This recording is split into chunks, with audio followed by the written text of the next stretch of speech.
Good evening, everyone. Welcome to the Hutchinson City Council meeting for October 28th, 2025. We'll call the meeting to order. Approve the council agenda and agenda additions or corrections. Mayor and Council asked for you to add agenda item, we can call it number 14.5. That's regarding purchase of playground equipment for North Park. Motion to approve the agenda with the addition. Second. Motion by Tim, second by Dave to approve the agenda with the addition. Any other discussion? All in favor say aye. Aye. Will say nay. Motion carries. Invocation. I don't think we have anybody here tonight.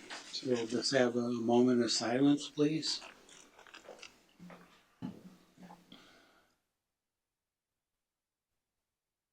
Next is Pledge of Allegiance. I pledge Allegiance to the flag of the United States of America and to the republic for which it stands, one nation, under God, indivisible, with liberty and justice for all. Recognition of gifts, donations, and community service to the city. Does anybody have anything tonight? All right, moving on. Public comment. Citizens addressing the council, just please come forward and state your name and address for the record.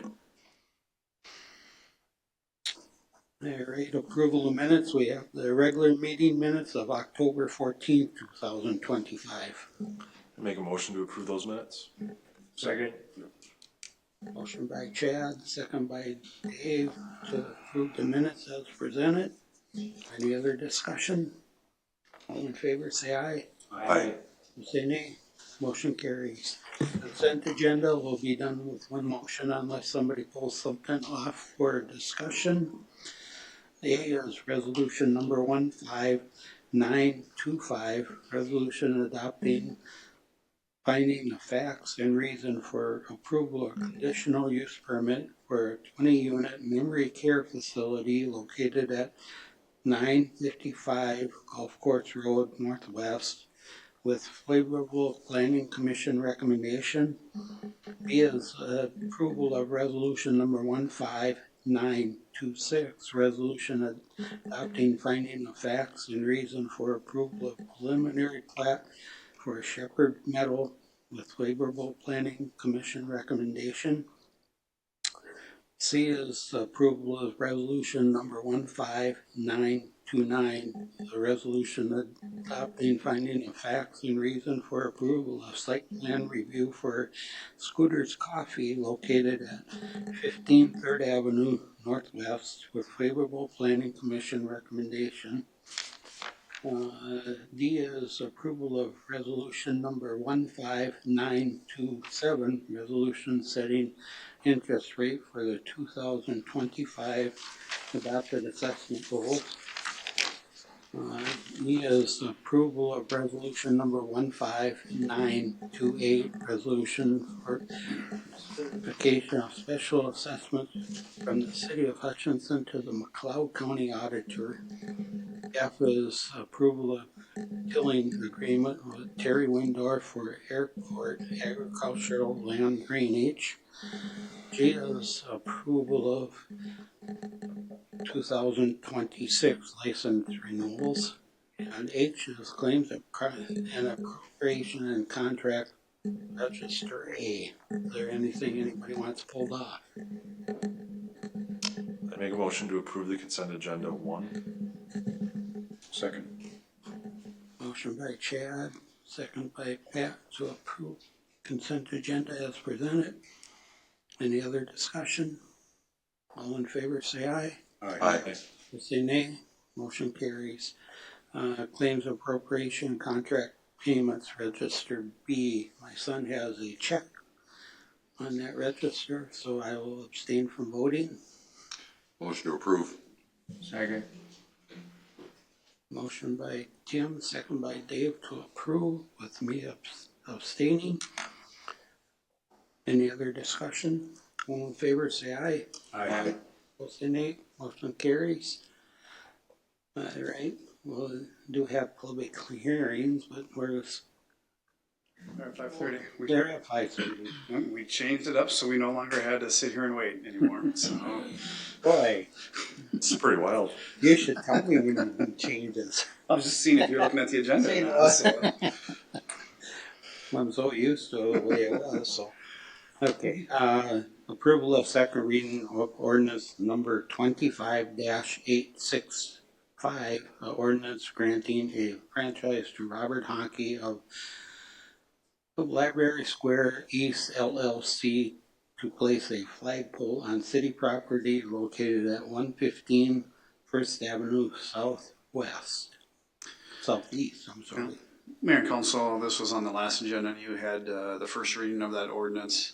This would be the second reading that goes along with a public hearing due to the franchise agreement. Once again, this was something that, when the work was done this past summer on Hassan, that it used to be kind of right in the middle of the sidewalk, and previously there wasn't a franchise agreement in place, and so this is kind of to clean all that up to make sure we have it documented, and then we're moving it outside of the middle of the sidewalk into a location that makes sense, but it's still within the right of way.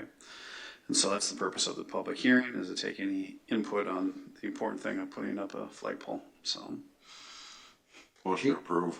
Well, wait. Not approving anything yet. Need a motion? Any discussion from the council? I need to first open up for public comment. Yeah. So Oh, there you go. public comment. Yeah. I was gonna have this discussion with the council. Oh, that's fine. Okay. So, We'll open up for public comment. I'll make a motion to close the public hearing. Motion by Chad, second by Pat to close the public hearing. We'll call the motion. All in favor, say aye. Aye. Opposed, say nay. Motion carries. All right, establish a, Nope. now we need to take a motion to approve it, so, or deny it, so. Have a. It was just to close the hearing. We'll just do it for- So, I'll make a motion to approve the ordinance now. okay. Second. All You guys. All right. You really threw Gary off at the 5:30. I know.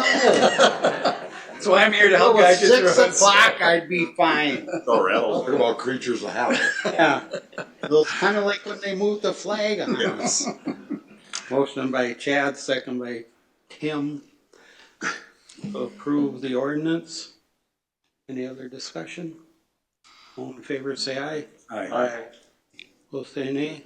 Motion carries.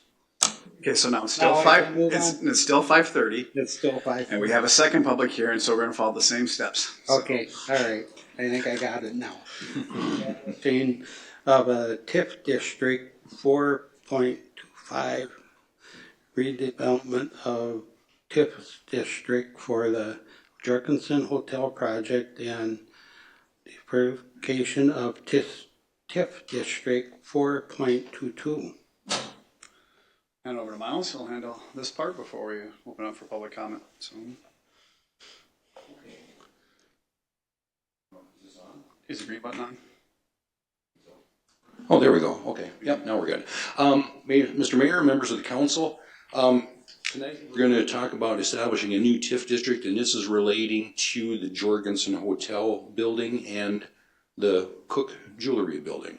So I have a number of things I'm going to talk about, kind of give you just an overview of the project, talk about the goals, talk about the history, talk about what we're proposing to do going forward for the new development, and then we have certain actions that we're requesting the city council to consider that are embodied in the resolution that's in your packet. And then we also have the developer here, Brian Forcier. He will share a little bit about the vision and the history and how we got to this point here. So I'll come back to him here in a little bit. So basically the goals, why we do this, you know, the Economic Development Authority, we've always been very focused on the downtown. That's always been a real priority. And rule number one of downtown development is to take action and take care of blighted buildings. Buildings get old, they reach a point where they're at the end of their life expectancy, and you have to take some steps to deal with that. So removing blight, getting the site redeveloped, because that is probably the premier corner of the whole downtown. And then in so doing, our last goal is just to really strengthen the downtown, bring some new vitality. So those are the goals of the project.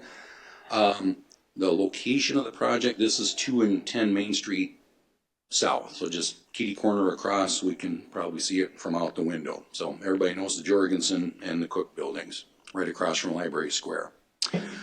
That's the topic of the discussion. And then I have some pictures here, just kind of, here's the history of it. It was originally, 1916 when it started construction, 1917. Here's a picture of the thing in the 1920s, kind of in the heyday, I suppose. This is in the 1960s. This is when it, I think by the end of the 1960s, that's when it stopped actually being a hotel. And then I think for a period of time there was a couple apartments up above, but then after that it was really just the main floor was the only place where any activity was occurring. The upper floors kind of fell into disrepair. And the hotel itself, I mean, if anybody's been up there when the rooms were there, I mean, it just became functionally obsolete. It had just very small hotel rooms, and then it was hotel room, bathroom that you would share with the neighbor, and then another hotel room. So, I mean, you get to the 1970s, that's probably not the thing that people are looking for anymore. So it just kind of made itself obsolete. The building itself, I mean, it's kind of a bomb shelter. I mean, there's a ton of bricks and a lot of cement and concrete, and that thing is super built, which worked for it, I guess, in the beginning, and now works against it because it's not easy to reconfigure or do anything with it. And Brian will talk about that because we looked at a bunch of different options, and it just got to be got to be impossible, quite frankly. Current condition, it's with all due respect, it's in pretty tough shape. It's over 100 years old. The basement is having troubles. The wall on the alley side, on the west side, has water leakage coming into it. There's a number of issues structurally with the building. And then on the upper level, the parapet that goes around the top, that's collapsing. The roof is looking tougher and tougher. It's a little scary up in there. So here are just a few pictures from when we were inspecting it here a few years ago. And, I mean, looks exactly the same now. So back in 2001 or 2002, a couple local developers bought the building. And at that time, they had all the rooms on the second and third levels removed. So that's why it's all just big open spaces right now. There was a lot of jackhammer action going on. You get the idea. It's just in very difficult, tough shape. I debated about putting that in or not, but it's like, well, Not a person. why not? Not a person. Right, it's not a person. It's a rodent that stopped and never started again. So. This just drives home the point, right? So, okay. And over the years, there have been many multiple attempts to redevelop the property. I mean, this is one from 1995. That's, 30 years ago. It just ultimately didn't pencil out. And there have been, and then, like I said, a couple local developers bought it. They tried to do something with it. They did sort of redeveloped the first level and improved the mechanical aspects of the building, the heating and ventilation and the electrical panel and all that stuff. They made a pretty substantial investment, but when it came to doing something with the second floor, third floor, just pretty much impossible. It's just hard to make the numbers work. And then, I've received several proposals from developers and entrepreneurs that said, well, we could do this or that or the other. And once you get down into the numbers, it just doesn't work. And that's what kind of leads us to where we are today is we're just at a point where the building cannot be made to work economically anymore. So these are just conceptual, so I don't want anybody to get the idea like this is what it's going to look like. It's just along that nature. There'll be a new building. It's a 40-room boutique hotel is what's being proposed. There would be a commercial element on the main level. There would be hotel rooms, potentially maybe an event center on the top level. It's going to be a taller building, the new project, so I mean, it could be 4, 5, 6 stories depending, just because you got to have economies of scale to make this stuff work. I think at this point, I'm just going to invite Brian to come up, and then he can kind of tell us about his efforts. He bought it in 2022? That's what I thought. So Brian Forcier, Titanium Partners from Duluth, and I'll just let you share your experience to this point. Thank you, Miles. Mr. Mayor and councilors, thanks for having me tonight. It was, I think, 10 years ago, almost tonight, that we were here talking about the cobblestone site. So one of the councilors chased me down in the parking lot afterwards and said, "Thank you for investing in our town." So just wanted to remind you guys that I'm hoping that happens again. I like to tell that story at other communities that sometimes aren't as development friendly. So my hat off to Hutchinson and the process that you guys have in place here. It's been a treat to work with Miles and staff and everybody over the years. And this is another project that we're looking forward to. As Miles mentioned, and boy, you could have showed me that stuff before I bought the building. It's quite a salesman over here. But we studied it hard. If you look at any of my past work, especially some of our projects in Duluth, that's where our home base is. I traditionally try to save old buildings. That's my first goal, is to find reuse for them. We just completed a 6-story office to extended stay hotel project in Duluth. And proud of that project. Rather than, take it down, we were able to save it and get some historic tax credits in the process. So generally in my career, I've tried to do that. And I was going to do that with the Jorgensen building as well. That was the intention. We just needed to add a few rooms. We've noticed at the cobblestone that, sometimes we need a few extra rooms. So that was really the goal, and help support the chamber that was at the time on the Main Street level. So that was our intention in 22 when we bought the project. And then what we got into was where the roof was failing. We needed to put an elevator in. Staircases had to have certain egresses for fire access and whatnot. And I think the structural steel number alone was well over $2 million just to fortify the current building. It just didn't work. So about that time, I approached Miles about the idea and hit the historic Hutch folks, because I, again, didn't want to approach a bad subject here by taking a historic building down, and we found that it wasn't, on the registry, and that we could move forward with starting anew for the next generations of Hutchinson folks that can enjoy the property. So with that, as Miles mentioned, we go to the pro forma stage, the real exciting stuff that we get to work with when you try to get the debits and credits to equal out.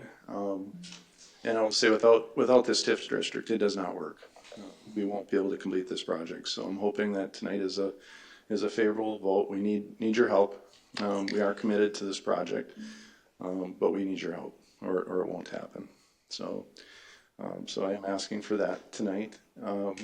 And then our next stages are kind of the exciting ones. Then now that the credits and debits are almost over, and that part, we get to get into the envisioning stage over the next several months. Our hope is to start construction in the spring. However, we've got some built-in contingencies if we need to go a little bit further.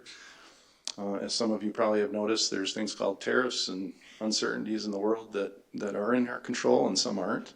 As construction folks, my team's here tonight, and they can attest to that we've been pricing things out sometimes and then putting contingencies on them, and boy, by the time you get to hitting the go button, it can be a 10% difference. So on a project of this scope, that can really hurt. So we're going to be very planful, very prudent with it, but we are committed to the project. I want to make sure that comes across tonight to you. And it is my goal to work with city staff to produce something that everybody can be proud of here in the community. So with that, any questions that I can answer? Looking forward. Great. When do you think you'll start taking it down then? Yeah, we actually just were meeting with our potential demolition team before this, talking about some of the nuances of taking a building down on Highway 15 and Washington Avenue, and how do we do it safely and be respectful to our neighbors and the things that we need to do. So I would hope that by December we're starting to see some activity on the interior is our goal. You'll see a lot of work behind the scenes has to happen before you see exterior demo happen. And obviously working with some of the tenants that are currently in place to make sure we are respectful to them and get them out in an orderly fashion over the next month or so. But officially, we will start interior demo in December, and then exterior you'll see in the spring. Most likely February is when we'll start seeing some exterior demo. And it's about a 2-month project to get everything complete and the site cleaned up. So, Any other questions from the council? okay, thank you very much. Thank you. We'll open it up for. Miles, do you still have some more? I got a little more here to yet Okay. to cover yet, so we'll give you the. Come we'll on, come Miles, back. I'm used to 6 o'clock. I know, it's like messing us We'll all get up. there. Yes, we're gonna make it. We're gonna be good. So, you know, the concept is gonna be a real neat driver for the downtown. I mean, it's gonna have a substantial economic impact. So we're guesstimating, you know, it's about a $12 million project for this new building. And, you know, that's construction labor, it's local contractors having a lot of work to do, materials that get purchased. When the new building is there, they're gonna be buying supplies for everything, buying energy from the city. It's gonna ultimately increase the tax base, and it's gonna drive a lot of activity in our downtown. I mean, it's dining, entertainment services, just a whole bunch of activity. We did have the University of Minnesota Extension Office. They do an economic impact study. We kind of give them the parameters and they kind of tell us what they think it's going to be.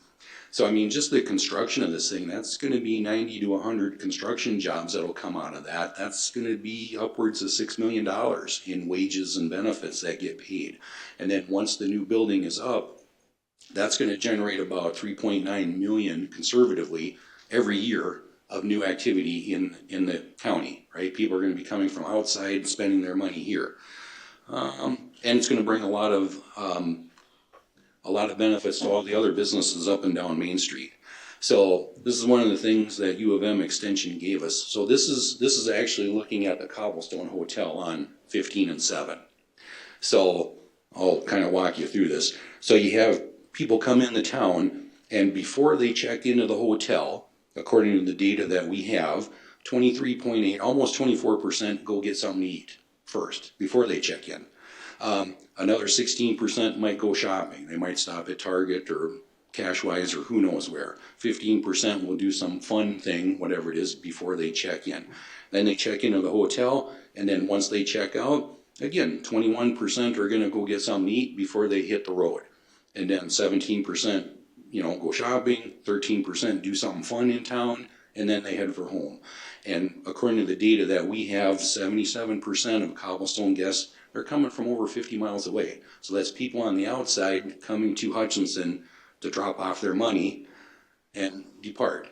And that's a very good thing. That's good for our community. So the impact of the new hotel, the boutique hotel that's going to get built, probably pretty similar to this. So there's going to be a lot of positive impacts that come out of this project. Like Brian said, you know, we have to give this thing a push to make it work. And what we're talking about tonight and what we're asking the city council to consider would be just implementing what's called a redevelopment TIF district. I'm going to talk about what that is and how it works. Basically, this is a tool that we have available to us at the city that we can use to help redevelop substandard properties. These things don't fix themselves. The market doesn't do it. And so that's where we need to come in and give it a push. So for this particular project, based on what the city's financial consultant has told us, you know, the TIF district itself, it has a term that runs up to 25 years. They don't all go to 25 years, but that's kind of the window that we have to work with. For this particular project, we're probably looking at 15 years, and then the total assistance would be about $1,264,000 over that 15 years.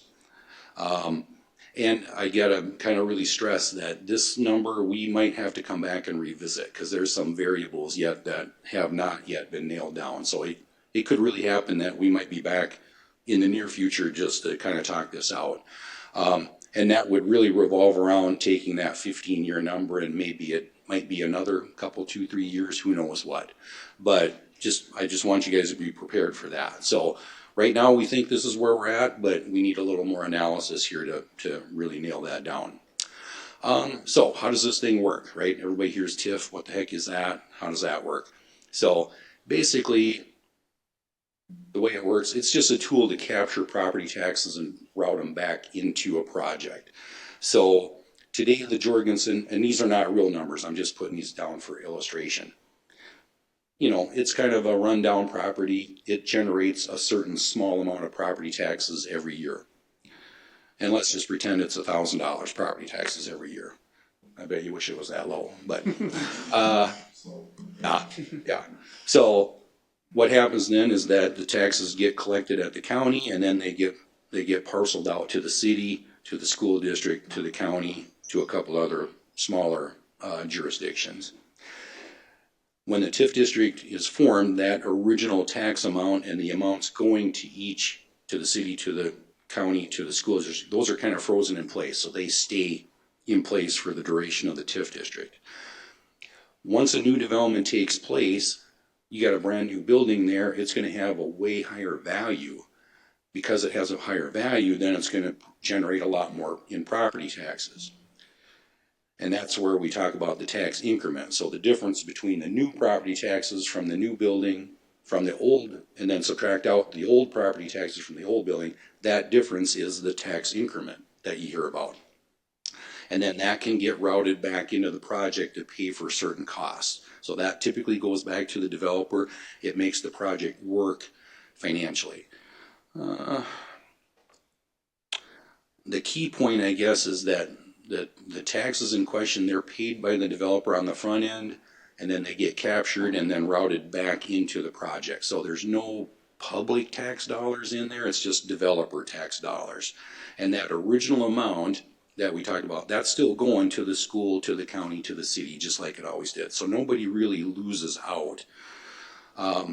And then once the TIF district expires, whether it's 15 years or 18 years or 20 years, then that higher property tax amount, that gets divvied up between the city, the county, and school district. So then everybody gains. And the whole idea of this is that we have what's called the but-for test. If we don't do the TIF district, there's no project, right? So we have to kind of basically prove that project doesn't work unless we bring this assistance into play. Yeah, so I think that's... Miles, is it safe to say that the TIF financing is probably the biggest tool the EDA and the city uses for? Yeah. This is obviously not our first time, and that there are many projects throughout the community. Not our first rodeo, yes. So I mean, just as examples for you guys, it is one of the more powerful tools that we have to help make projects happen. State Theater, that was a redevelopment TIF district. Everybody loves the State Theater. Cornerstone Commons was a redevelopment TIF district. These things, they just need a push. And I'm actually gonna back up and do a little show and tell here. Going back to here, that's really the phrase, is redevelopment is hard. I mean, Brian could make his life a lot easier by saying, hey, there's green grass down by Menards, I'll just build my hotel over there. And then you don't have to be dealing with all these challenges. But when it comes to doing infill projects in town, that's tough, because then all of a sudden you got to buy dilapidated buildings. Not every dilapidated building is cheap. Sometimes they're pretty darn expensive. Then you got to spend money to take that all down. And then there's all kinds of other considerations. I mean, it might have hazardous materials like asbestos in it or whatever. It's just umpteen different things that make redevelopment super hard. And there's about 1 million little steps that go into this thing. And that's really what it comes down to, why we need public assistance to make the thing happen. Because, you know, if you buy green grass and build a building, that's easy. No extra charge. But here, you're going to spend $1 million just getting the site. And then you haven't even put the first brick down yet. So, I mean, that's really what it boils down to, is there's just extraordinary costs with redevelopment projects. But as a community, we want that, because we don't want a downtown filled with dilapidated, falling down buildings. We want to have redevelopment. That's where we come in and say, okay, let's give this thing a push, get this project to happen. So tonight in your packet, there's the the TIF plan. There's a copy of the development agreement for the TIF. Basically, we're just asking the council to consider a bunch of actions. They're all kind of in the resolution, but it would be establishing this TIF district, 4-25, okaying the TIF plan, which was developed by the city's financial consultants. We're going to approve the TIF development agreement, which is kind of lays out all the parameters between the developer and the city. We have to authorize an interfund loan. This is just kind of a backup thing, just in case we incur some costs that we need to pay on our side that get reimbursed later. And we just want to kind of cover our bases. Number 5 is just giving the mayor and staff authority to go ahead and sign the documents. And then item number 6 is to decertify. There's an existing TIF district on that hotel that we did 3 years ago or whatever. We're just going to get rid of that because that was only on the Jorgensen building. And this new project, it's the Jorgensen plus the Cook building. So different parameters. So that's what's being requested, I guess. So any questions, I guess, on the part of the council or the public, I guess? Any questions for Miles? Been a long time coming, and like you said, a lot of things to go through. I think the general public probably doesn't understand the TIF, so hopefully you learn some things about it, and it's gonna be a positive thing down the road a little ways. All right. We'll Question over here, Mr. We'll Mayor. open it up for public comment. Just please come forward, state your name and address, please, for the record. My name is John McNabb. I live at 116 North High Drive. I see we're decertifying a TIF District 422. How did that pencil out? Well, that one, you know, like Brian said, originally we were trying to get this project queued up 3 years ago in 2022. So we had, and at that time we went through this same process to set up a redevelopment TIF district on the Jorgensen. And then Brian bought the Jorgensen after that. And then, like he said, once he started getting into this thing, it just didn't work. The project just didn't work. And meanwhile, the clock on the TIF district is just kind of ticking along. Right. And we're losing potential assistance along the way because it only goes for a certain time and your time is shrinking down. And then we had to redo the boundaries. So ultimately, the decision was just to get rid of 422. So the old TIF district Never got to the point where the new taxes was Correct. higher than the old. Correct. Yep. I mean, if So it would did, it the was. old taxes continue to be paid? Yes. For these years? I Yep. see. Yep. Yeah. So So nothing happened to that? basically nothing. Yep. Yep. Okay, that was my question. Yeah. Yep. Good question. All right. Anybody else? Motion to close the public hearing. So move. Second. Motion by Chad, second by Pat to close the public hearing. Any other discussion? All in favor say aye. Aye. Opposed say nay. Motion carries. Can we have a, All of those things that are up on the board are within resolution 15930. yep, Motion to approve resolution 15930. Second. motion by Pat, second by Dave, or Tim? Well, they both said it. Okay, we'll make it Chad. He's pouting. Okay, motion by Pat, second by Chad to approve resolution number 15930. Any other discussion? Yeah. So Miles, since this project and then the landing project have been going on for, it seems like 15 years. Any You're gonna have to come up with some good stuff to talk about at EDA meetings. This is all we've talked about the last 15 years. EDA board meetings are going to get a little Very more different. tame. Yeah. I think Miles is gonna throw a party. I think there should be, yeah. We'll start at the liquor hutch and You've been trespassed. Any other discussion? I'll call a motion. All in favor say aye. Aye. Both say nay. Motion carries. Thanks, Miles. thank you very much. Thanks, guys. Thank you. Alrighty, Center for the Arts annual update. How'd you like sitting through all this interesting stuff, huh? Good evening. We're a little lighter fare now. My name is Jim Lansing. Today is the end of week 8 as Executive Director at Hutchinson Center for the Arts. Glad to be here to meet you all and to just briefly share our thanks for the support that we get from you and to give you a little idea of what's been going on this year and what's coming up. I come to you with a connection to Hutchinson that my wife graduated from Hutch some time ago. We still have friends in town, and they're the connection of how I have gotten to you at this place. It's been a great first 8 weeks. It's been overwhelming. It's been fun. It's an amazing place, and there's lots of great stuff happening, and we continue to want to contribute. We exist to broaden and deepen the arts experience here in the surrounding community. You can go forward a slide. I'm gonna give you this. I can go forward a slide. Ooh, power.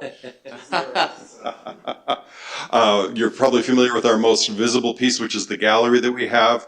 We had 8 shows this year. We just closed number 7. We're setting number 8.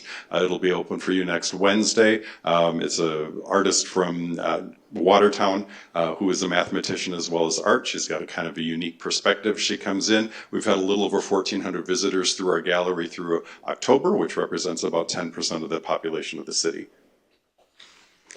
We have art classes that many of you probably know about. Predominantly youth, over 90 have been through. Our biggest piece is the summer studio, where they, for 3 weeks, get to deal with lots of different art mediums, as well as some classes that we have for adults as well.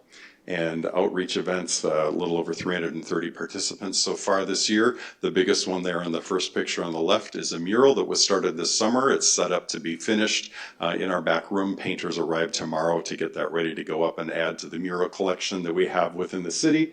It's outreach for, think of farmers market, think of the arts and crafts fair where we bring activities out, as well as having some things that come to us. On the right is a picture where we had representatives from SMOC, the Southwest Minnesota Arts Council, which is one of the 11 districts in the state that we're in, presenting to local artists how to apply for individual artist grants. We had 7 people, one of them is in the room today, who are very interested in learning how they can continue to get funds for their careers. Mostly, I'm here to say thank you. You know that you give us about $15,000 a year. It represents about 10% of our budget. And I'm pleased to say the sheet that you were passed out, it's called a one-pager. It's a single sheet of paper, but it's 2-sided. The headline is from the Minnesota Citizens for the Art. This study was released less than a month ago, that within Hutchinson, your economic impact that you get back for that is a little over $2.2 million.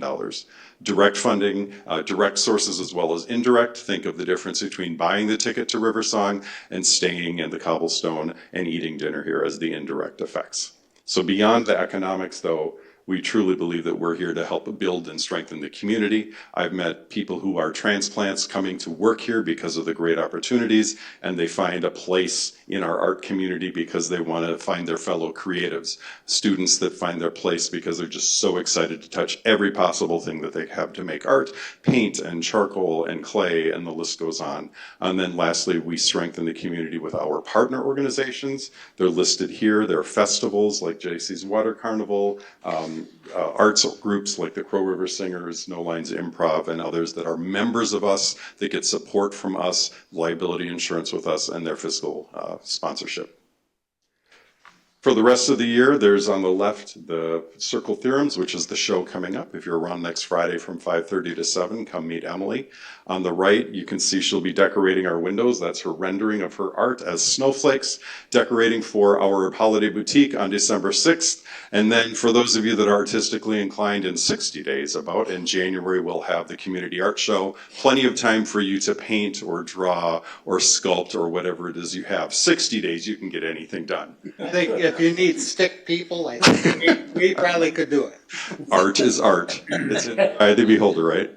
So there's my info. I hope you enjoy that sheet. There's a 125-page study out there that's got the web citation on there. If you're interested to see how it plays out in many of the other communities, each county, they highlighted the largest or 2 largest cities and its direct impact, and that's why we get our own special sheet. Any questions? Well, I can tell you that I was doing some work down at your studio, and there were 4 ladies came in, and of course, asked them where they were from, and they're from St. Peter, and that's kind of this, you know, and just wonder how many people you pull in from around the area. It'd be interesting to know how far away people come just to come and look at. I had two women in from Nebraska last week. Last week, yes. I'm trying to remember where the MEA break was. Yeah. So that anecdotally, from near and far, they happened to be from the area, and they were back visiting family, and then headed back to their home as well. So I don't know the exact split, but I'd say there's definitely, just like we talked about with people staying at the Cobblestone, there's a lot of people coming here from somewhere else to see what we have, the art center, and then hopefully doing other stuff along the way. Thank you. You're very welcome. Thanks. Thank you. Do you want me to leave this here? I'll take it.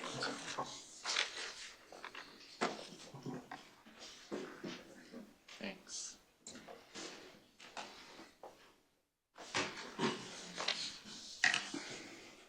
I got it, man. There we go. Alrighty, we'll skip down to new business, loan agreement by and between the City of Hutchinson and 10 Main Street LLC. Okay, this is all related to the Jorgensen Hotel again. So sometimes these projects, it takes more than one tool to get them over the finish line. So we did the redevelopment TIF district, that's tool number one. Tool number two is gonna be a forgivable loan to help make the thing work. Again, redevelopment's hard, it's expensive, it just costs a lot of money to make these things work. And part of it is, I mean, developers, they do projects in order to make a profit. If it didn't turn a profit, then they wouldn't do the project and we'd all be looking at a lot of blight. So the project has to work from a financial perspective. And so part of that is, can certain costs be offset in different ways so that they don't fall necessarily directly on the developer. So what we're doing, we talked about this pretty extensively at the EDA over the course of several months, I would say.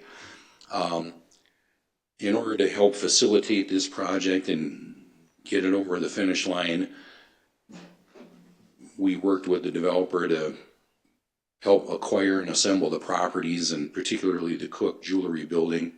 So as part of that whole process, what was requested and what the EDA okayed ultimately was, okay, we're gonna do a loan, $350,000, it'll be a forgivable loan. We're gonna set it up for a pretty short term, it's 5 years, 4% interest rate. The loan itself, it's funded exclusively from EDA resources. We got 1, 2, 3 different funds that we're gonna pull from to do this, assuming that it's authorized. And it's kind of got a built-in incentive to keep the developer moving forward and get this thing done in a timely manner. So if the new project is done and there's an actual certificate of occupancy, so it's official, and that happens by November 1st, 2030, so that's 5 years from now, then we would just forgive the loan lock, stock, and barrel. It would just be totally forgiven. And then built within that, there's sort of a commencement date that can be no later than the 1st of May of 2029. So, like Brian said earlier, right now the goal is to get this thing going like right away. I mean, March, April, May, hopefully we're gonna roll right into this. But there are things that are going on with the economy that are above our pay grade. Interest rates are sort of a variable right now, and that can really affect, I mean, anybody buying a house or building a house can totally get this. If the interest rates are too high, it doesn't work anymore. So they're forecasting a couple interest rate cuts here over the next several months. Hopefully that comes to pass and we're good. Tariffs could be another complicating factor because, you know, things like steel and wood and so forth, if they get tariffed and the price goes up, your material prices, that could cause things to not work. Hopefully everything will work out and we can get this project going straight away here in early 2026. Right now, like Brian said, I think December, January, February would be demolition. The new building would just depend on conditions. We're hoping for the best, but we got to kind of prepare for the worst. but in no case later than 1st of May of 2029 to get this thing rolling. And either construction rolls forward or the developer has to take some steps to stabilize the site, because we just don't want an unpleasant eyesore downtown. This is an important corner. So it's kind of built into the agreement that if construction doesn't happen right away, then what's going to happen kind of for the short term temporarily is just establish kind of a little pocket park, and they'll have grass painted on it, and there'll be some benches, and there'll be a wall mural, and it'll look at least presentable until such time as construction begins. Again, this is just kind of the fallback position. We just want to kind of be ready for anything that might happen. The goal is to get this thing going straight away. So just to summarize, the loan, $350,000 funded by the EDA, 5-year term on the loan, 4% interest rate, no payments until the end, just balloon payment at the end. It would be secured. We would have a mortgage on the Cook property, a second mortgage on the Jorgensen property, Brian's personal guarantee, and then if the certificate of occupancy is obtained on or before November 1st, we'll forgive the loan. For us, this is a good deal because we're going to get $12 million project, and if we're paying $350,000 to get a $12 million project, that's going to have millions of dollars every single year of economic impact. Those are the deals that you say yes to. I think that's all I'm going to say. What we're asking for the city council is your authorization to go ahead and do the loan and authorize the mayor and staff to sign the papers. Any questions? Yeah, Tim? Miles, you said it's 350,000. The EDA budget for the year is like 250. Yep. Where does that funding come? Is that, I want to say reserve funding? Is that funding that comes from state programs, federal programs? Where does that? Yes, that's a great question. So where are we coming up with the 350? There's really 3 sources we're looking at. So we have a number of loan funds available to us. So we're going to dip into the downtown revolving loan fund. We're going to use some dollars there. The EDA has an operational reserve that we keep just to kind of keep us going in between whenever we get paid. So we're going to dive into that for a few dollars. And then there's an economic development loan fund that we have. So we're going to pull from those 3 to stitch this together. And just a reminder, the EDA is separate from the city function. I mean, Correct. The Yep. budget there is approved by the council, but not set, or the Correct. funding is from. Yep. Yes. Yep. More of a public thing than anything. Yep. So. Yep. We're a little slightly separate animal. And I would add, part of the reason you have these fund balances is for projects like this. Right. That's exactly why we do this. I'm all for, it was more of the clarification for people, because when we did the other building, it was like, well, you gave them nothing, you gave them this, and the best way to make a project go forward is to inform the community that you don't have to rip it apart before we even start building it. Right. Yep. Yep. And, I think from the EDA's end of it, we just see this, it's almost once in a lifetime opportunity. We've been trying to get this property redeveloped for 50 years. The guys right here, now's the time to pull the trigger, get this thing to happen. And once we get this new building, that's going to be with us for the next 100 or more years. And it's going to be a huge boost for the downtown. Tim, the EDA funding is based off the total value of the city of Hutch. So I think it's 1.2 billion right now, so it's a percentage point of that. And that's how those EDA dollars get allotted from the city each year. And that accumulates. Anything else for Miles? Entertain a motion?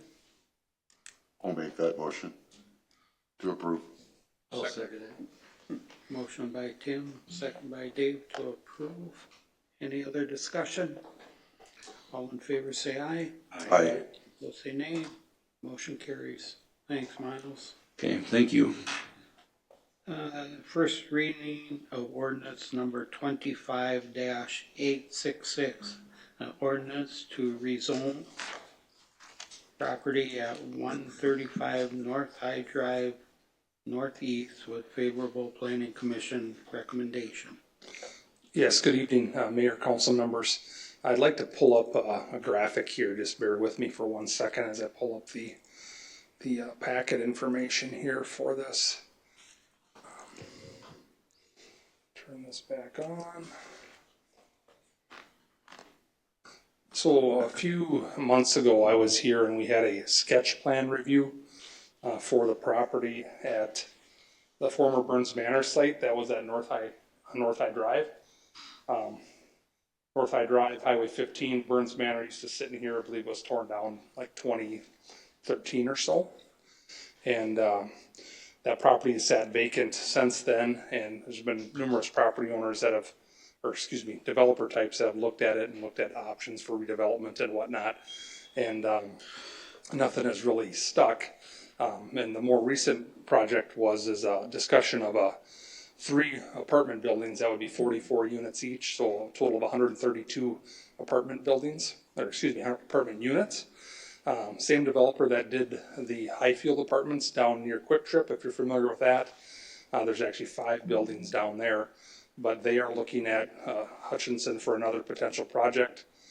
From city staff's perspective, that's been a good project.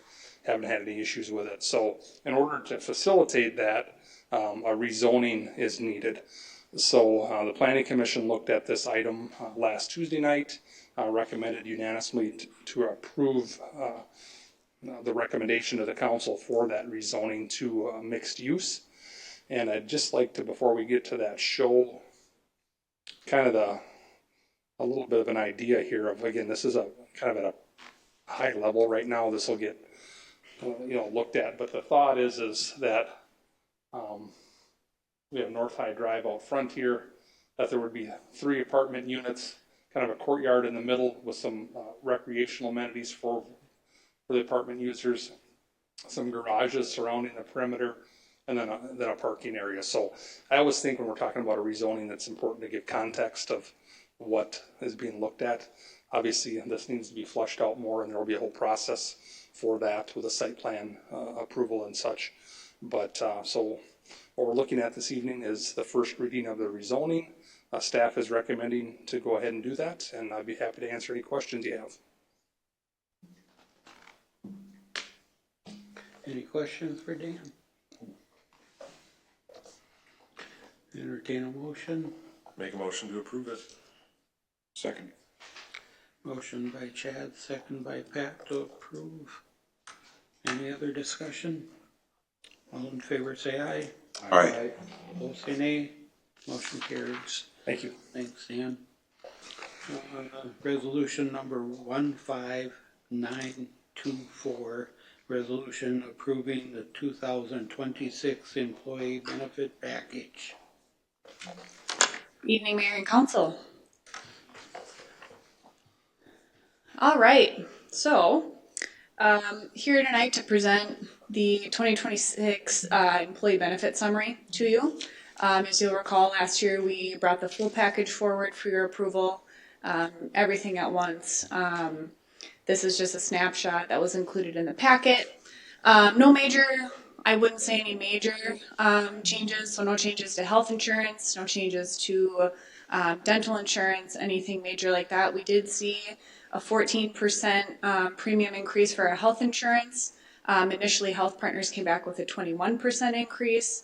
Our brokers were able to negotiate that down to a 14% overall increase. Average trend right now across all sectors, I think, is around 9 or 10%. So we're a little bit higher than that. Utilization is a little high on the city plan right now. So no changes in deductibles or anything like that, really just a premium increase for both the city and shared with the employees. Premium split's going to stay the same from what we established last year, which is 80%, 80% paid by the city, 20% for our what we call our base plan, 3.5 and 7 for the deductible. And then for our buyout plan, which is the 2,000, 4,000, that premium split is 75% paid by the city and 25% paid by the employee. So this sheet just kind of included, here's what the 2026 rates are going to look like compared to what 2025 was. Still offering HSA, same coverage levels there, so 1,000 for an individual, 2,000 for anyone that has a dependent on their plan. Dental insurance still the same. The other large change that we saw this year was switching from Unum as a carrier for our life insurance, long-term disability, and some of our worksite benefits, so like whole life, accident, critical illness. We're switching those over to MetLife, and the reason that we're doing that is because MetLife came back with a very favorable rate for the Minnesota paid medical and family leave, which is down here. If you would recall, I think it was the 2024 legislature, that big huge bill that went through, Minnesota paid medical and family leave was part of that. That was also the same bill that had earned sick and safe leave. So this finally goes into effect in 2026. The state plan is 0.88% of wages. That's what the premium is. We were able to secure 0.83% with MetLife. So that really is what put the ball in motion to switch those other coverages. So we had to have those other coverages in place in order to have this paid medical and family leave. MetLife, worth noting, has these plans in other states that have similar state laws for paid medical and family leave. So they have a pretty well-oiled machine, and I think that's going to be a huge benefit having MetLife in place as the state continues to kind of roll out their program. Let's see here. I think that's the biggest pieces. So there won't be a lot of disruption for staff. There will be options for those that have coverages with Unum right now to either swap over to MetLife or to port them, so to continue them with Unum and pay them directly. So any questions on the benefit package this year? Anything that would have been changed this year was vetted through the wage committee, which both Pat and Chad participate on. So thank you for that. Any questions? I have a question. It's more of not to do with the numbers. I think it's more to do with the budget. Is how do we approve the package before we approve the budget and work the numbers into the budget and have the truth in taxation? Yeah, so everything that you see here, all of those numbers would have been included in the preliminary budget. So as we get information back from our brokers, Andy's in on those meetings, he writes things in.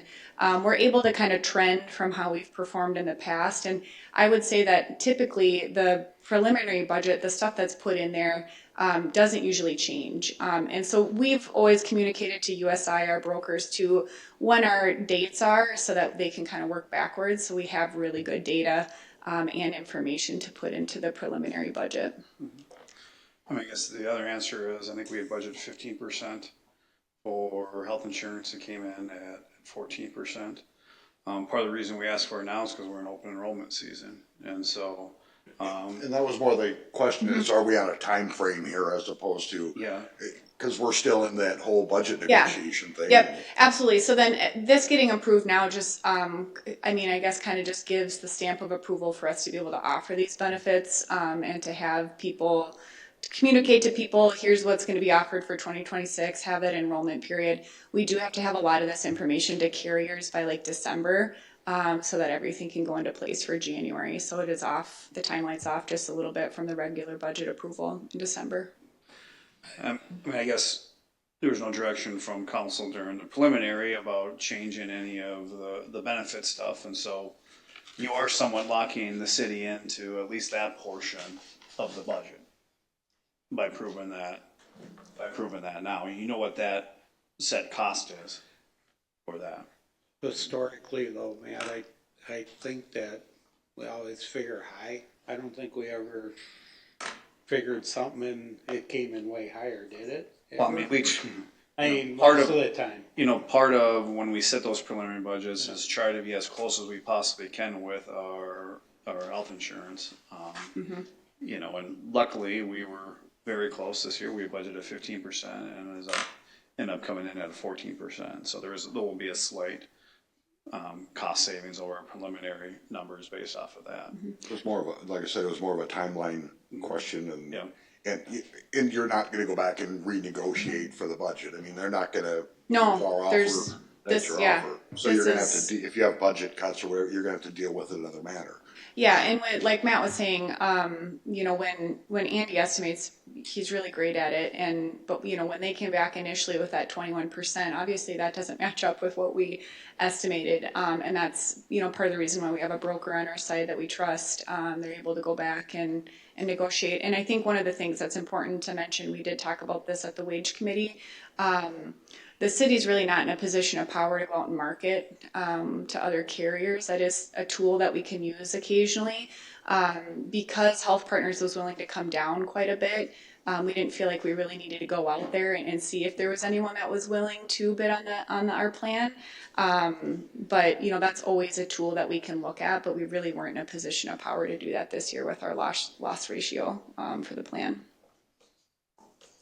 Any other questions? All right, great. Well, I would look for an approval of the 2026 employee benefit package. I'll make that a motion. Second. Motion by Chad, second by Pat, to approve resolution number 15924. Any other discussion? All in favor say aye. Aye. Opposed say nay. Motion carries. Thank you so much. Kelly.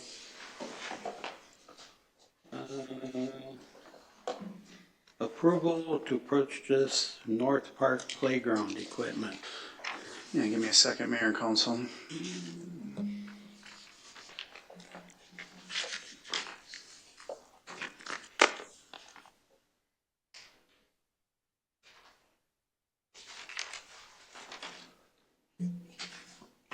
So I gotta find it, right?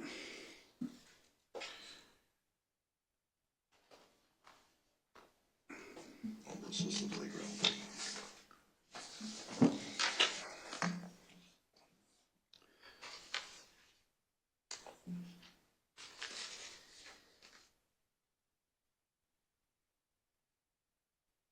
You can see all the things we talked about at previous council meetings. So.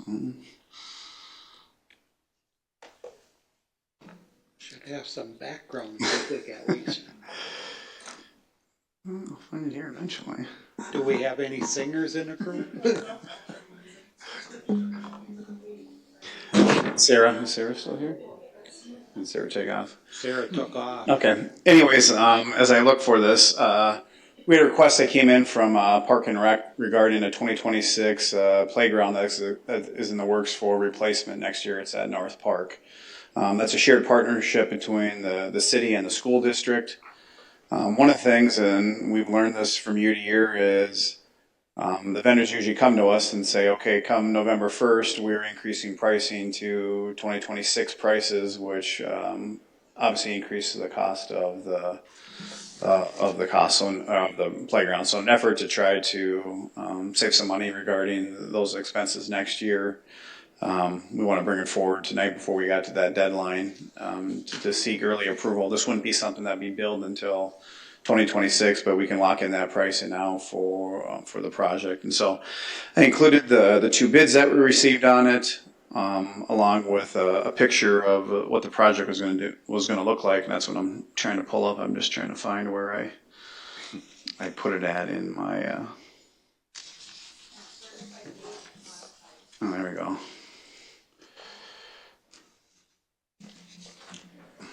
Thank you. Well, So I have other people here. So. Those of you who are familiar with North Park, that's right next to Park Elementary, and so these are just kind of renderings of what the new playground equipment would look like, just to kind of give you an idea of what they're looking at replacing for next year. This was in the CIP. Obviously, it has not been approved, but that was a funded project, and you may recall we set aside $50,000 every year to help fund the various different playgrounds within the community. I think the total estimated cost is just under $120,000, of which that would be shared 50-50 between the city and the school district. This has been included in the school district's budget for next year as well. So. Any questions you may have? Otherwise, we're looking for approval of that. This will be a nice improvement. That playground's in pretty tough shape right now. I will make a motion to approve it. Second. Motion by Chad, second by Pat. Any other discussion? I want to know, did Benny approve it? Well, Ben's 11 now, so he's kind of over it, but I can tell you, Charles gave glowing reviews to the Barney Park, the Oddfellows Park, and this is very similar, so I assume it's gonna be great, so, yeah. I just wanted to check. Yeah, Ben's too full for playgrounds now. Oh, He's 11, well, so. we'll have to go to the second child. Any other discussion? Motion by Chad, second by Pat to approve. Was there a motion? All in favor? Aye. Opposed, say nay. Carries. Governance, we have the City of Hutchinson Financial Report and Investment Report for September of 2025. We have the Planning Commission minutes from September 16th, 2025. Chief Gifferson, you have anything for us tonight?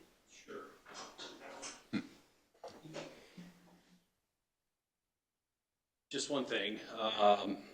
Thursday, I know it was brought up at the last council meeting as well, but Thursday, the police department, along with some local financial institutions, are hosting a fraud fraud seminar. I wish I remembered the exact time, but it's at the event center.